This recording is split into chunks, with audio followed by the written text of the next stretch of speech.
Hello বন্ধুরা, সবাই কেমন আছে? আশা করি ভালো আছে। আমিও ভালো আছি। আজকে এসেছি তোমাদের রান্নার ভিডিও।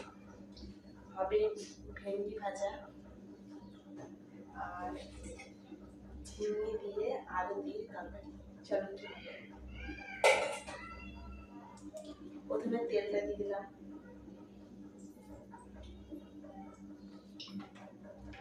অনেকটা গরম হয়ে গেছে।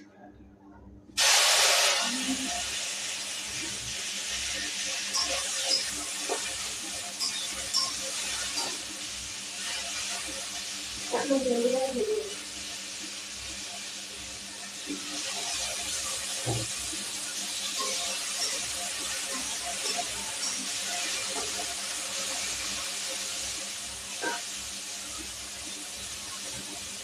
আর ভাত হয়ে গেছে, ভাতটা সকালে করে নিয়েছি। ভাত করেছিলাম মিক্সে ভাজে আলু ভাজি সকালবেলা করে দিল। আমরা ভালো ভাত খাই সকালবেলা, সবাই কত মতো খাওয়া হয় না। আমি বেলায়